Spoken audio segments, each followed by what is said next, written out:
Hello guys, this is Manpreet और आप देख रहे हैं साइंस विद वीएस। आज हम लोग पढ़ेंगे basic chemistry for class 9 and 10 का सब एटॉमिक पार्टिकल्स के बारे में आज जानेंगे। तो जैसा कि आप लोगों को पता है, ये हमारी सेकंड वीडियो है। जिन्होंने फर्स्ट वीडियो नहीं देखी, लिंक डिस्क्रिप्शन में अभी जाके देख लें। तो देखिए, सब एटॉमिक पार्टिकल्स। लेकिन इससे पहले हम लोग रिकैप कर लेते हैं पिछले वीडियो में हमने एलिमेंट्स क्या है, कंपाउंड क्या है, मिक्सचर क्या है जाना। तो कंपाउंड और मिक्सचर क्या है? 2 और मोर एलिमेंट से मिलके बना है, मोर देन 1 एलिमेंट से मिलके बना है। कौन? कंपाउंड और मिक्सचर। लेकिन दोनों में डिफरेंस क्या था? कंपाउंड जो है वो फिक्स्ड रेशियो में उसमें रहते हैं, क्या? एलिमेंट्स, है ना। लेकिन मिक्सचर में फिक्स्ड रेशियो में नहीं रहते हैं। दोनों में डिफरेंस यही था। अब एलिमेंट है तो एलिमेंट भी तो किसी चीज से बना होगा। एलिमेंट जिस चीज से मिलकर बना है उसको हम क्या कहते हैं? एटम्स कहते हैं। जैसे मान लीजिए, हाँ, और we can say that small identical spherical part of elements is called atoms. ये कह सकते हैं। जैसे देख लीजिए, H2 हाइड्रोजन है, ये क्या है? एलिमेंट है एक, H2, है ना। ये किससे मिलकर बना होगा? छोटे छोटे H एटम्स से, हाइड्रोजन एटम्स से मिलकर बना होगा, है ना। जैसे कि हम लोग देखते हैं क्या, वाटर एक क्या है? कंपाउंड है ना। ये किससे मिलकर बना होगा? मॉलिक्यूल से। इसका मॉलिक्यूल क्या होगा? है ना, H2O क्या है इसका? मॉलिक्यूल से। ये H2O मॉलिक्यूल से मिलकर क्या बना है? वाटर। वैसे ही हाइड्रोजन हमारा जो एलिमेंट है H2, वो किससे मिलकर बना है? H एटम्स से। हाइड्रोजन एटम्स से मिलकर बना है। तो small identical unit of a compound is molecule, और एक एलिमेंट का क्या हो जाएगा? वही एटम हो जाएंगे उसी के। एलिमेंट क्या होता है? सिमिलर टाइप ऑफ एटम्स से मिलकर बना होता है ना। उसी को हम क्या कहते हैं? एलिमेंट कहते हैं। हाँ, अब देखिए, जब बात करते हैं हम सब एटॉमिक पार्टिकल्स से, मतलब एटम्स जो है वो भी किसी से बने हैं, उसी को हम क्या कहते हैं? सब एटॉमिक पार्टिकल्स। तो देखते हैं, 3 सब एटॉमिक पार्टिकल्स है हमारे पास। पहला हो गया न्यूट्रॉन, दूसरा हो गया हमारा प्रोटॉन, और थर्ड वन हमारा इलेक्ट्रॉन हो गया। तो देखिए, इससे आपको पता लग रहा होगा, ऐसे लगा देते हैं, एक पे लगा दिए थे। हाँ, देखिए, अब देखिए न्यूट्रॉन के पास कौन सा चार्ज होगा? न्यूट्रॉन जो होता है वो इलेक्ट्रिकली न्यूट्रल होता है। देखिए, आपको पता लग रहा होगा इसी से, इसके नाम से आपको आवाज आ रहा होगा क्या, कि ये क्या है? न्यूट्रल होगा, है ना। अब देखिए प्रोटॉन, इसका याद रखने के लिए देखिए, P से पॉजिटिव, P से प्रोटॉन होता है, तो इसका कौन सा चार्ज होगा? ये पॉजिटिवली चार्ज होगा ये। और इलेक्ट्रॉन जो बचा नेगेटिव होगा, इसके पास कौन सा चार्ज होगा? नेगेटिव होगा। ठीक है। अब देखिए, इन तीनों के चार्ज का वैल्यू भी तो होगा कुछ, है ना। अगर इनके पास चार्ज है तो उस चार्ज का वैल्यू भी होगा। उस चार्ज के वैल्यू को हम नापते किससे? कूलम्ब से मेजर करते हैं। ठीक है।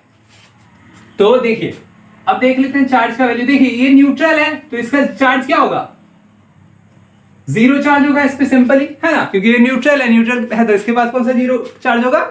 0 चार्ज होगा। अब प्रोटॉन के चार्ज का वैल्यू होता है 1.6 into 10 to the power minus 19 coulomb. ये होता है किसके? हमारे प्रोटॉन के चार्ज का वैल्यू, है ना। अब देखिए, प्रोटॉन्स और इलेक्ट्रॉन्स दोनों के चार्ज का वैल्यू सेम ही होता है, लेकिन इसका उल्टा हो जाता है। यहां पॉजिटिव था तो यहां नेगेटिव हो जाता है। समझ में आ रहा है आप लोगों को? हाँ, बस इतना ही है। देखिए, हमको पता क्या लगा? Neutron neutral, proton positively charge, उसका चार्ज भी क्या है? पॉजिटिव में ही है। लेकिन इलेक्ट्रॉन नेगेटिव है तो इसका चार्ज भी क्या है? नेगेटिव है। अब देखिए, हम लोग न्यूट्रॉन और प्रोटॉन को मिला के एक वर्ड है न्यूक्लियॉन्स। इन दोनों को मिला के क्या बोलते हैं? न्यूक्लियॉन्स बोलते हैं। ये क्यों बोलते हैं ये भी देख लेते हैं एक बार हम लोग। देखिए, कोई भी एटम है, कोई भी मान लीजिए एटम है एक, ठीक है, एक एटम है हमारे पास। एटम्स में जो सब एटॉमिक पार्टिकल्स कैसे अरेंज होते हैं वो देख लेते हैं। एटम है, एटम के बीच में सेंटर में जो होता है उसको हम क्या बोलते हैं?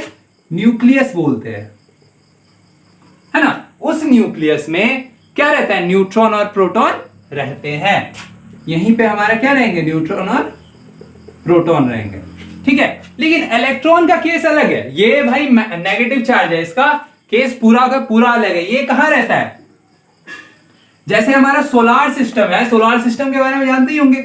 उसमें देखिए हमारा अर्थ क्या करता है, सन के चारों ओर क्या करता है, रिवॉल्व करता है, रिवॉल्यूशन करता है। तो ये इलेक्ट्रॉन्स जो होते हैं माइनस चार्ज वाले, ये भी क्या करते हैं, न्यूक्लियस के चारों तरफ रिवॉल्व करते हैं, है ना, ये रिवॉल्यूशन करते हैं। तो अब देखिए यहीं से एक सेंटेंस आया क्या, the mass of the atom is supposed to be concentrated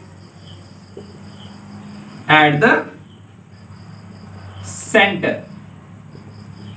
तो देखिए ये जो स्टेटमेंट है, देखिए स्टेटमेंट कहता क्या है, द मास ऑफ एटम, कोई भी एटम का अगर वो मास है वो कहां कंसंट्रेटेड होगा, सिर्फ और सिर्फ न्यूक्लियस पे होगा। क्यों, क्योंकि यहां क्या है, न्यूट्रॉन्स और प्रोटॉन्स है। ये जरूरी नहीं है न्यूट्रॉन्स और प्रोटॉन्स है, जरूरी यहां पे ये है कि न्यूट्रॉन्स और प्रोटॉन्स का जो मास है वो इलेक्ट्रॉन्स के कंपैरिजन में क्या है, बहुत ही ज्यादा है ना। अब मास है तो मास को तो केजी में ही लेंगे। तो देखिए इसका जो मास होता है किसका, न्यूट्रॉन्स और, देख लेते हैं पहले मास लिखते हैं, न्यूट्रॉन्स और प्रोटॉन्स का जो मास होता है वो क्या होता है, सेम ही होता है, 1.67 इंटू 10⁻27 kg। ये किसका मास है, हमारे न्यूट्रॉन और प्रोटॉन का मास क्या होता है, न्यूट्रॉन और प्रोटॉन का मास सेम होता है। कितना होता है, 1.67 इंटू 10⁻27 kg।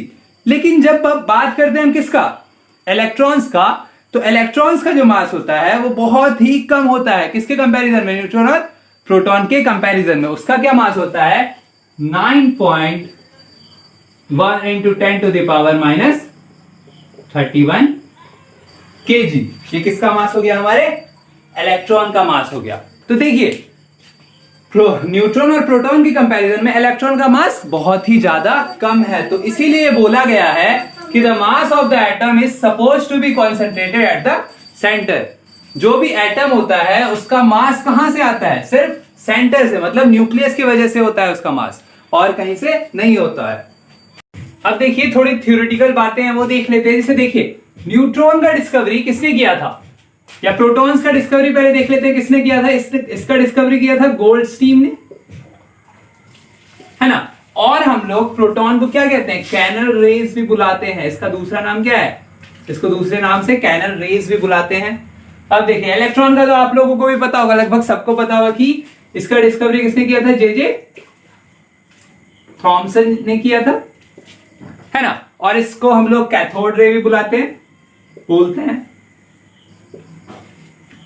अच्छा एक और चीज मैंने यहां पे बोला था कि small identical spherical identical part, spherical word use किया था मैंने किसके लिए, एटम्स के लिए, है ना। तो देखिए अगर आप इसके स्ट्रक्चर को देखते हैं एक बार तो आपको पता लग रहा होगा ये एटम क्या है, एटम का जो स्ट्रक्चर है वो क्या है, स्फेरिकल ही है ना, स्फेरिकल ही है इसका स्ट्रक्चर। अब देखिए हमारा बचा क्या, न्यूट्रॉन बच गया। तो न्यूट्रॉन का डिस्कवरी किसने किया था, चार्टविक ने किया था, जेम्स चार्टविक ने किया था, ठीक है। और तो मुझे नहीं लगता इसमें कुछ बचा है, तो थैंक यू।